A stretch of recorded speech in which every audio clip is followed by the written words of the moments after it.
but it's going like this, and with a slightly open club face. So when you do that, that's going to create a lot of draw spin on it, or it can just create a straight push.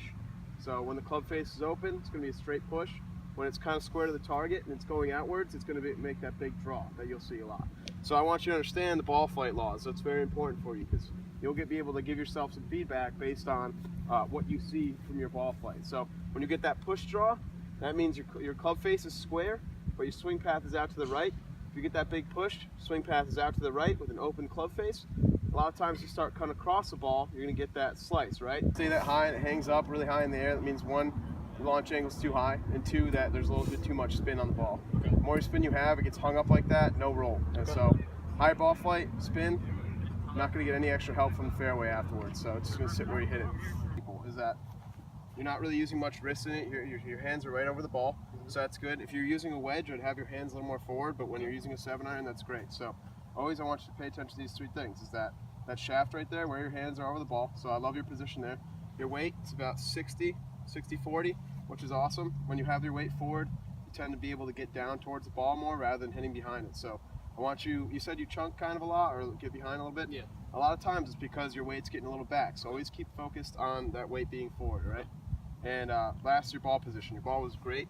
A little bit more off that front toe. Okay. So just keep it lined up off the front toe. That's going to help you out a lot. So say those back to me real quick. There you have the center stance here. We want to move it just a tad bit forward, so it's kind of right off your left eye. Okay. That's going to help you follow right through the ball. Okay. Also, I want your stance a little closer because we want your head right over the ball. Perfect. So a great way for you to check where your eyes are over the ball is when you're sitting up in a stance. Go ahead and set up. You're going to take a ball right here, right next to your eye. Yep. Drop it. See how it landed right next to the ball? It means your eyes are over the ball. So that's a good check for you if you ever need it. So let's just remember those two things in your stance. I want your ball positioning a little bit more forward, your eyes a little bit more over the ball, okay? All right, sounds perfect. Wonderful. A wider stance, right? And a lot of times we're going to have to get a little more loft on it, so we'll open up the club face a little bit, right? When you open up the club face, like we talked about with pitching, is that it's going to go a little more to the right. So we got to counteract that with aiming left. So I'm going to kind of open my stance up nice and wide, a little bit left of my target. I'm going to take that ball. When it comes down to ball positioning, we want that in the front of your stance. So what you were kind of doing, you had a little bit more towards the center of your stance, center back, maybe. The more you have it in the front of your stance, the easier you're going to make that divot sweep right underneath the balls, because that's going to be very important. So we line up, ball position, off the front foot, right? A little left of the target, club face now, open, because we're going to need to pop this over the face of the bunker, right? Yep.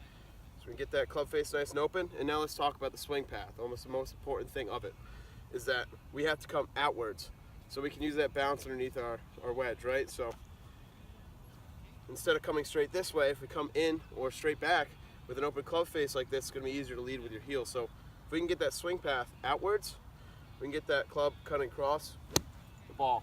You don't want to be doing a full swing. The more you swing, the more chance there is of something going wrong, right? So quiet lower body, a little shorter abbreviated swing, and that's going to help you a lot. Simplicity turns into consistency, which is great. So